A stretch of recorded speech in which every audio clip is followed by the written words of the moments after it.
You look cute today in your red shirt, huh?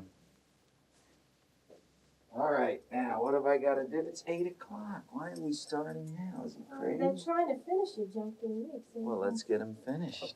Let's get them out of here. Huh? Finished with the assignment. Beautiful. Excellent work. Great work. I always brush my teeth before I report back in for work. Why? Consideration for my co-workers. It's grueling enough without a face full of lamb cutlets. They'll be so grateful to me now. What? They'll be so grateful. They'll say, look at that chef. Who doesn't come down, even though it's midnight. That's not true. It's 8 o'clock. And Lord knows what he's been doing. He's down here, and he has a fresh and sparkling breath. He worked so hard on the imagery, you know, I believe Stanley probably started a movie with several images in his mind, and then let the story evolve from there, got it very concrete. The Shining is hypnotic. I don't even say I like it. I can't help watching it. It's one of those movies where you know you're in for some terrible things are going to happen, but you can't look away. Kubrick's films do not reveal all of their mysteries at one time. I first met him in New York probably in the very early 1950s, and he was already becoming a mythic figure, was already this famous person who had started shooting for Look when he was 3 years old or something like that, you know, so he was protege-ish. He was the most provocative, intelligent filmmaker I've ever known. His experience in using a still camera probably really helped him, you know, from a photographic point of view. And he certainly understood the way you tell things with visual images. And I'm sure a little bit of that at least comes from the fact that he had been a still photographer. If you can imagine that he was a consummately gifted photographer professionally, he was also a consummately successful chess hustler.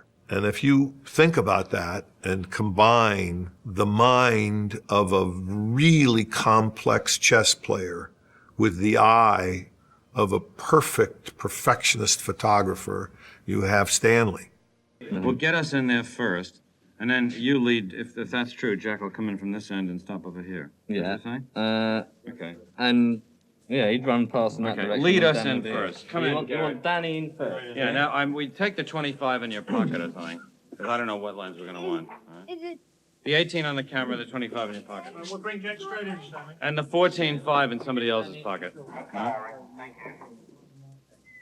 Stanley, what you do? Bring Jack straight in? Les has to bring him in. The way we went when he was... Yeah. Gotta do his hand and all that. Gotta do, Stanley. Do it right now. Come on. Get him in. Let anybody do it, Brian. Just get him in. Let him realize we're out of time. I know that the more technological knowledge the director has, the better filmmaker he becomes, simply because he understands the emotional aspect of image size. You know, even though he didn't operate all the time on his films, I mean, certainly handheld camera things he would operate on because he had a real understanding of what he wanted to do, specific to the way he wanted to move the camera. Every one of Kubrick's cinematographers had said that if he wasn't a director, he'd be the world's greatest cinematographer. He gave me a Nikon with 3 lenses and a package of Tri-X film and a bunch of instructions. The first one was never use a flash. He was consumed with visuals. He was really a photographer. I mean, that's what he did, you know. He saw you in relationship to your surroundings. That's what spoke to him. It just meant more, I think, to him, those elements in the composition. Stanley had his own Stanley Kubrick technique. Because he was so strong on imagery, he just loved the fact his creative team, you know, his lighting guys and the set designer, everybody understood what was going on and why. I mean, the costumes and the hair and the makeup worked together. Ginger ale. walk all the way from my toilet. Me and you. What do you think of it? It's good now. Beautiful. Let me explain it to you. Okay. Its underlying story of a father's hate for his child and his wife, the murderous father, is a very, very frightening one. There were some moments in the film that were as chilling as anything I've ever seen on film. Just surprising, surreal images. The making of The Shining was very much influenced by the same kind of thinking as the making of Clockwork Orange. That Kubrick saw that he was being outpaced in certain areas. Other people were doing things better than him, and he wanted to come in and do something so great that they would be blown out of the water. Now, Kubrick said you shouldn't worry too much about your successes, you should worry about your failures.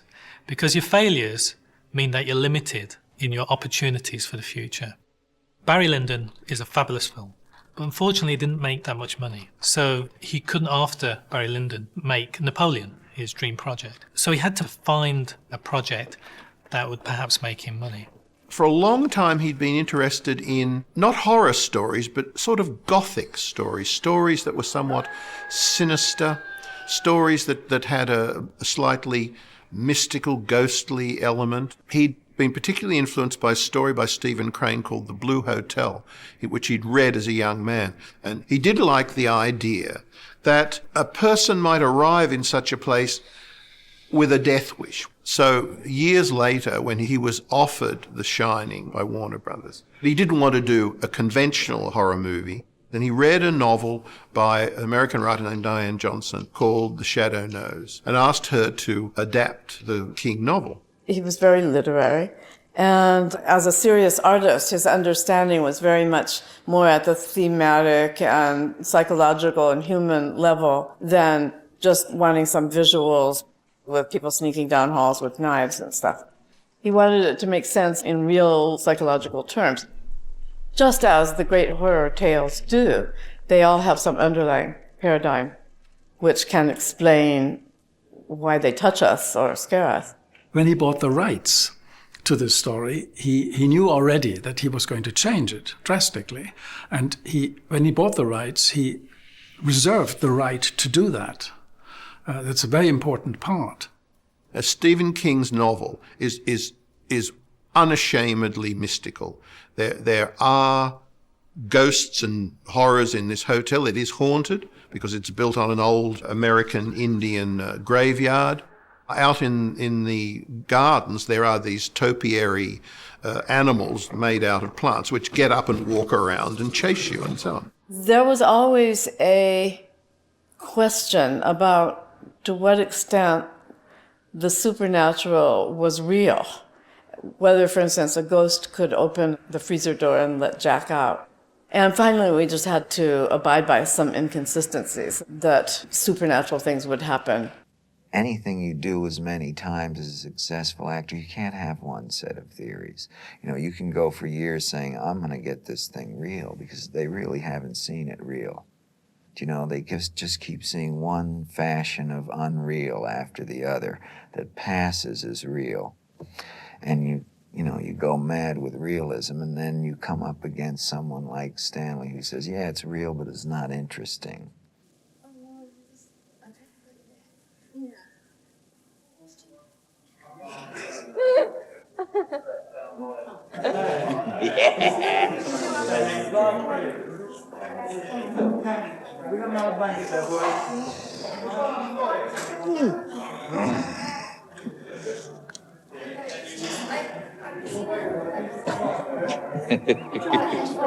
He made it much less specific, and again, typical for Stanley Kubrick and his handwriting, not explained. Many things are open-ended. We don't get the classical Gothic horror film answer of a beginning and here's the story and this is how it ends. No, we don't know. It remains full of ambiguity. Well, Stanley said to me, what comes first? It was like the chicken and the egg. The exterior or the interior of the hotel? I said, you need the exterior, and then we can base all the interiors on the shape. The aerial shots of the Overlook Hotel were actually the Timberline Lodge in Oregon, and the close-ups were an exterior set in the UK. Now, Kubrick was a stickler for authenticity. So he sends people out to photograph hotel rooms all over America. And he gets these thousands and thousands of photos, and he says, right, I'll have that room, I'll have that room. And that's how the Overlook Hotel got its rooms and got the different looks for each of the rooms. He didn't believe in set design.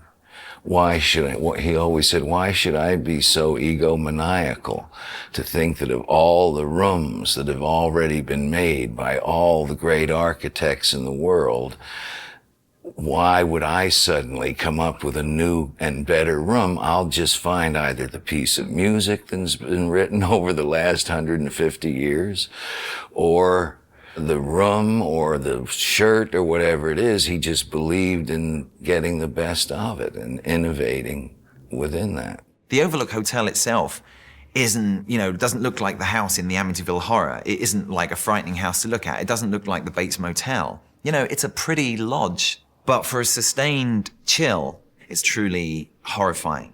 He did like the idea of the Indian graveyard. And because the Irani had all these wonderful Indian motifs, we decided we'd go that route. And I suggested doing a model. So we started building these models to a big scale, 1/2 inch to the foot. And everything became three-dimensional to Stanley. Because we had these models, he worked out a formula where by using certain lighting, like if you used a 2K, that would transfer into so many candles. So he could work out exactly how much lighting he would require for those huge windows. Each window outside had, in the one case, 700,000 watts of lights, just ranked up and down on scaffolds that he built. And the other one, 1,000,000 watts of light, so that the lights can be out here, come through the windows, creating this great whiteout. And it's that kind of light that happens in the high latitudes in winter. This cold light that just fills every part of a space and doesn't fall off, And when they crank those lights on, if you have the freedom to move in every direction, to look around, to follow somebody, to wheel around with them, as you do in life, in real life. Kubrick at this point was getting very preoccupied with moving camera as well. The Steadicam had just come in, and he was able to get Garrett Brown, the inventor of the Steadicam, to come and work on the film. It is a way of disconnecting a camera from the bloke who's holding it, in the simplest possible terms. People are always in motion. Cameras need to be immune to that motion. The result is you, the ever-moving guy, can keep moving, and the camera has a separate kind of motion. Whatever you want for it, you can do. On The Shining, since he built this whole hotel in an English studio, he could race along these corridors with the camera. Kubrick had in mind these low tracking shots, the Danny Lloyd eye level. So we simply inverted the camera end of it and hung the camera from its top rather than its bottom. And Stanley had a strange wheelchair made for him by a guy named Ron Ford that allowed Stanley handheld to sit in the chair and be pushed around, right? So in particular, on that shot with Danny Lloyd in the big wheel, we contrived this wheelchair shot. And boy, when that lens is 2 or 3 inches off the ground and the carpet is coming by, and then the walls of the set are going by, and it not only has that weird aura of penetrating space, but it also is the great shot of all time for explicating what they're in for in this hotel, how vast it is and how mysterious. And the sound part of it, by the way, was a surprise to Stanley. He had, it hadn't occurred to him, I think, because we were all shocked in dailies to suddenly hear this rug, no rug, rug, no rug. You couldn't hear it unless you had the mic right there. What was the necessity of traveling down that hallway?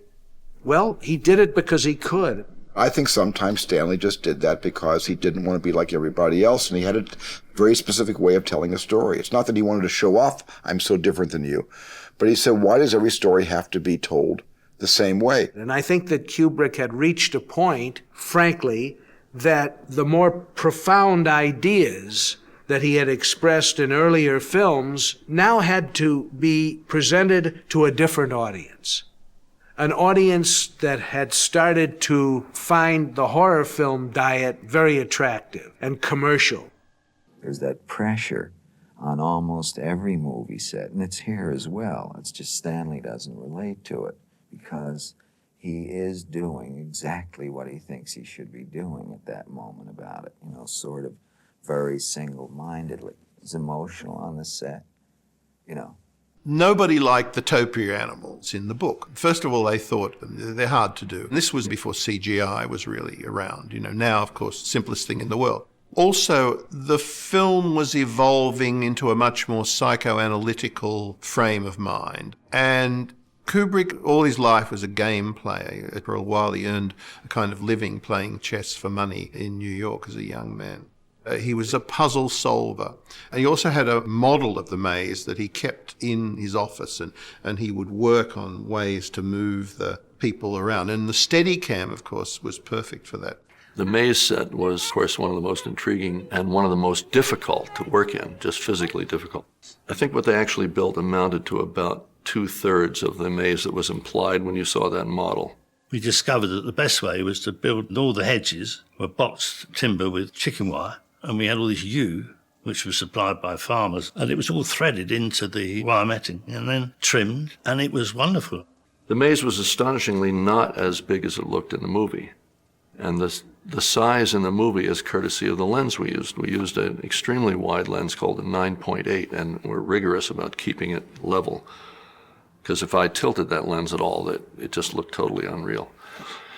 The result was that those boxwoods, or whatever they were, looked about 12 feet tall, when in fact they were probably maybe 8 feet, something like that.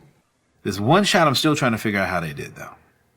And that is basically our introduction to the maze, where Jack's looking at the model, and then it cuts to like this high angle of the maze, and you see them walking through there.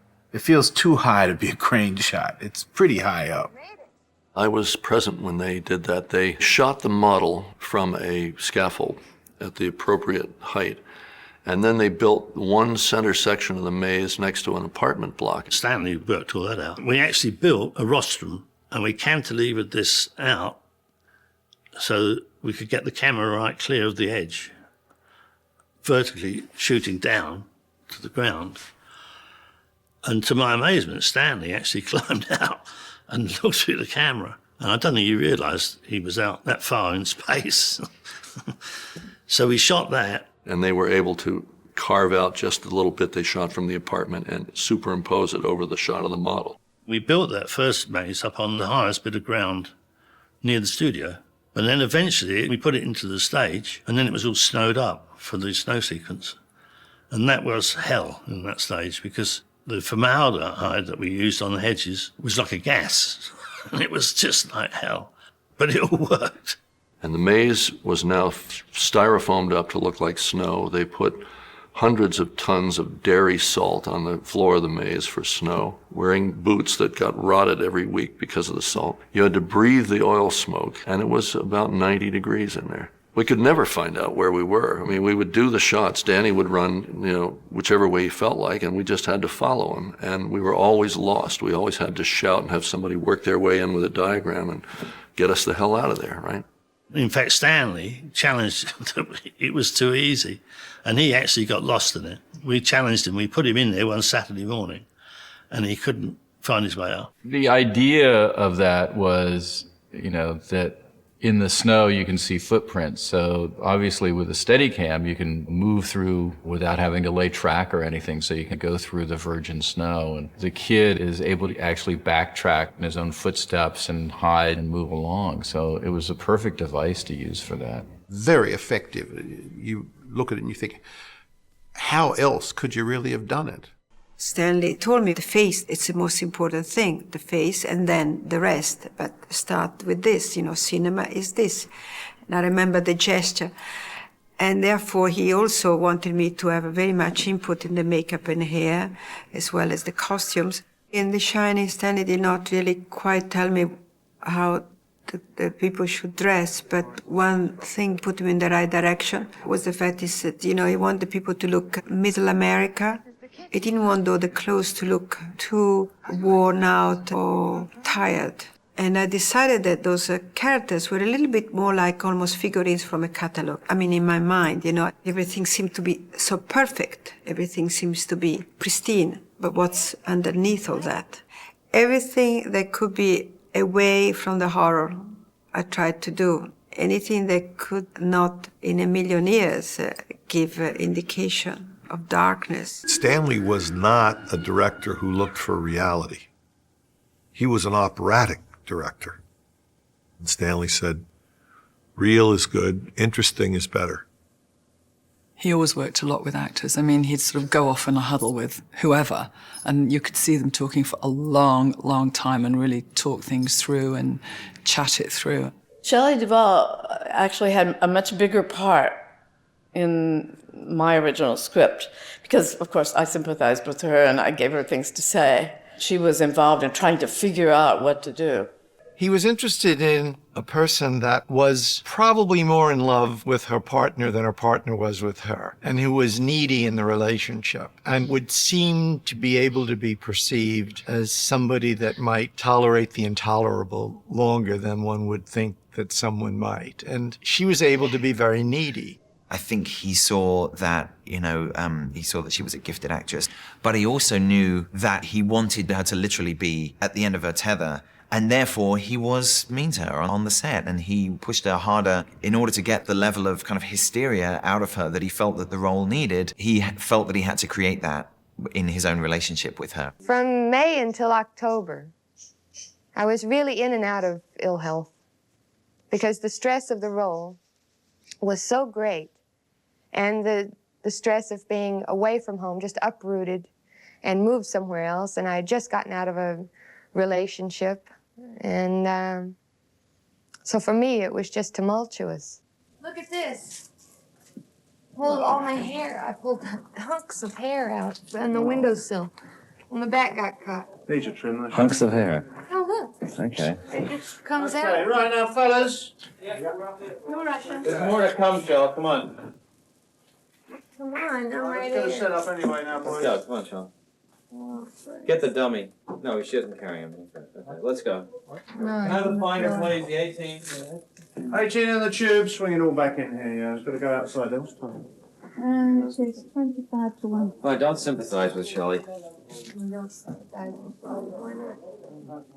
It doesn't help you, wouldn't it? Yes, it does.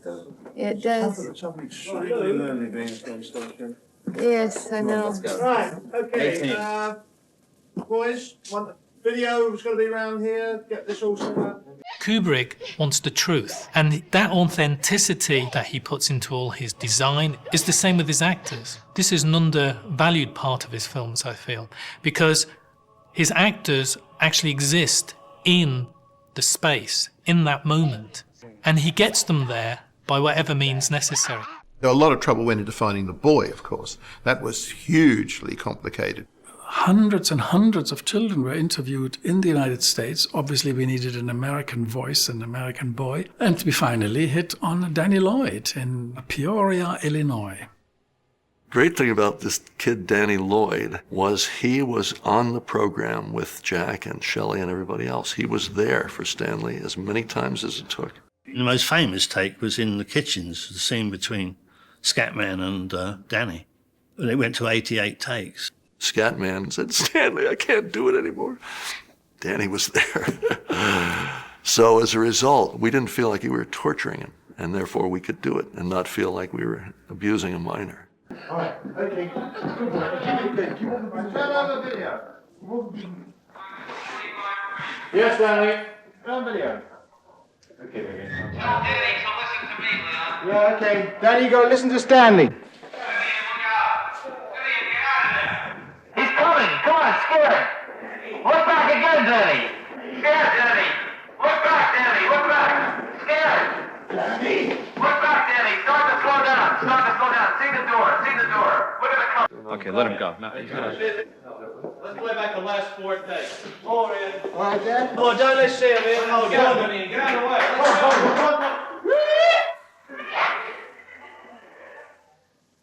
And the fact that Danny happened to be called Danny also allowed a certain ease. It cut out one of the barriers between him and the character, that Kubrick was able to say to him, Danny, do this. And I think the two of them had a really good relationship. Kubrick never liked big actors, never liked stars. But when he got around to The Shining, he thought back over actors that he had already thought of using in other films. And his original casting for his Napoleon project, which never got made, was Jack. And also he suited Warner Brothers because he was a bankable name. He thought Jack was a great actor, And Jack is a great actor, and he thought he would be an amazing person who could do the transitional stuff from Jack to here's Johnny. What we got involved in was looking at old Nicholson films, and so that then generated a decision to write a more antic Jack. I had a lot of discussions with Stanley about how elusive perfection is. It is very often said, very often in a critical way, that Stanley did so many takes. And this criticism is quite wrong, because first of all, he rehearsed with the camera running. So instead of doing long rehearsals, he just simply called it take one. I always said, when you work for Stanley, it removes the main problem for the actor, which is pressure. He's not going to stop until it's exactly the way he wants it, right, wrong, or indifferent. It is going to be right. Go check it out.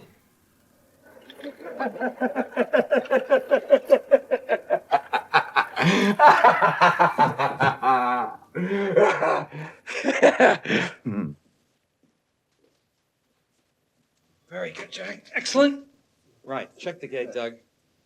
Now, it's not the script. I've given it to Philip. He's going to mull over it, you see. And would you like to mull over it? I'd love to mull over it, Junior. You're not even... No. I mean, I have some time this evening. No, the thing I is, this wasn't won't... planning on doing anything between midnight and 2. And That's not the real script. It's this is just just what you did. an idea to get started on. Very good. Filmmaking. Get these things. We make it up as we go along. Jack would give Stanley, in effect, the entire smorgasbord of performance from catatonic to hysterical. He'd give him every gradation all the way up. Stanley's investment in a film was investment in time. We had a very frugal operation, usually. Few people, small crews, but we took a long time. It was a way of getting a lot of material so that second thoughts didn't get lost. Juxtapositions you might not have thought of, you could make work now. This is the way that I saw Boris Karloff marks his lines. I've copied it ever since. Then, simply by picking them up and reading, it turns me into a freaking monster.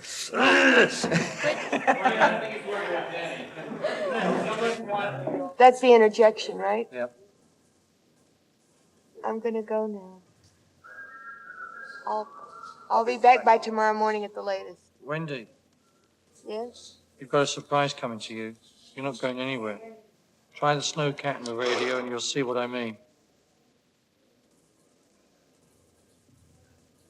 Jack, I'm sorry. I had to do it. There's something wrong with you, and I had to lock you in. Wendy, open the goddamn door. I'm sorry. I really have asked home. Wendy, listen to me. Let me out of here, and I'll forget the whole damn thing. Wendy, listen to me. Let me out of here, and I'll forget the whole thing. And Stanley couldn't understand why you spend all this time and money preparing and getting to the actual moment of filming and then rush through the filming. He just felt that that was backwards, that he'd spent 5 years preparing this picture. He'd spent months and months building the sets. Now it comes to this moment, he's going to do 60, 70 tries to see what happens, even if take 5 is a terrific one.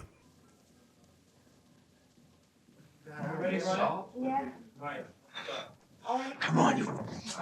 Come on, Dad. Come on. Ryan, are you ready? Well, wait for Shelley. Shelley, Die. Ex murder kill. All right, you just say turn over when you're ready, Stanley. The editor told me, he said, I watch these all the time. I could see it happening. He said, first of all, the actor would give a pretty basic, his best shot.